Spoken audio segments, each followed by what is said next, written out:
ကဘာပေါ်ကအန်ဒီရဲ့အများဆုံးနေရာ9ခု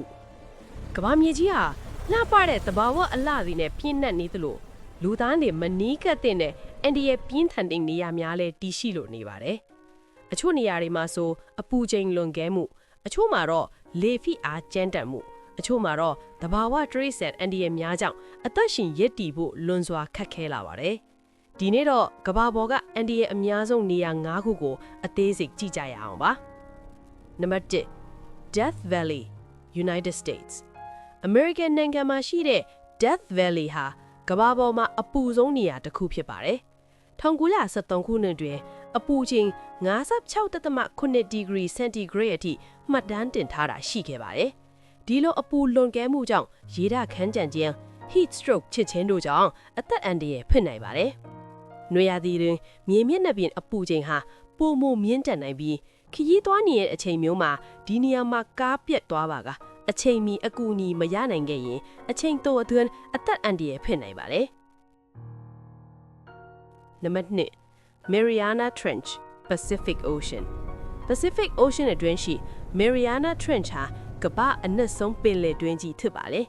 အနက်မီတာ1300ကျော်ရှိပြီး Mount Everest ကိုထည့်ထားတဲ့တောင်ရေမျက်နှာပြင်အောက်မှာနစ်မြုပ်ပျောက်ကွယ်သွားမှာပါအောက်ခြေမှာရှိတဲ့ရေဖိအားဟာလူသားတစ်ယောက်ကိုချက်ချင်းဖိနှိမ့်နိုင်လောက်အောင်ပြင်းထန်ပါတယ်အထူးသက်ဆင်ထားတဲ့ Deep Sea Submersible များမရှိပါကအဲ့ဒီအနက်ကိုရောက်ရှိဖို့မဖြစ်နိုင်ပါဘူး3 Snake Island Brazil Brazil နိုင်ငံက Ilha de Queimada Grande ခေါ် Snake Island ဟာကမ္ဘာပေါ်မှာအစိတ်ပြင်းဆုံးမွေမျိုးစိတ်ဖြစ်တဲ့ Golden Lancehead တွေအများဆုံးတည်ရှိတဲ့နေရာပါ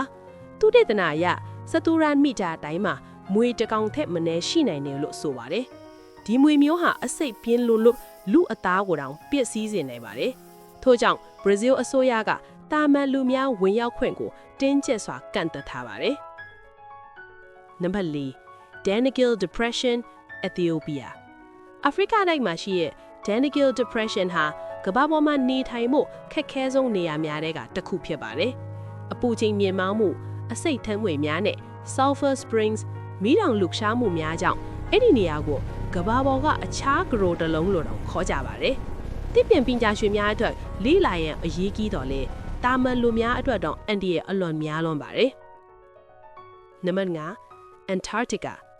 Antarctica ဟာကမ္ဘာပေါ်မှာအီးဆုံးနေရာပါ။အပူချိန်ဟာအနုတ်80ဒီဂရီစင်တီဂရိတ်အောက်ထိကျဆင်းနိုင်ပါတယ်။လေပြင်းများရေခဲမှုန်တိုင်းများအလွန်ရှည်လျားတဲ့ညတာအချိန်များကြောင့်ဒီနေရာမှာအသက်ရှင်ရပ်တည်ဖို့အလွန်ခက်ခဲလာပါတယ်။သုတေသနစခန်းများမှာတော့အထူးပြင်ဆင်ထားတဲ့ပစ္စည်းကိရိယာများနဲ့သာနေထိုင်နိုင်ပါတယ်။ကမ္ဘာမြေကြီးဟာလှပတယ်လို့ပဲအန်ဒီရဲလေးပြင်းထန်ပါတယ်။ဒီနေရာတွေကသဘာဝရဲ့အင်အားကိုသက်သေပြနေတဲ့နေရာများဖြစ်ပါတယ်။တင်နေနဲ့ဒီနားနေရာတွေကဘေးနေရာကိုသွားရမလဲ။ knowledge video များကိုဆက်လက်ကြည့်ရှင်ရင် follow လုပ်ထားပြီးနောက်ဗီဒီယိုမှာပြန်တွေ့ကြရအောင်။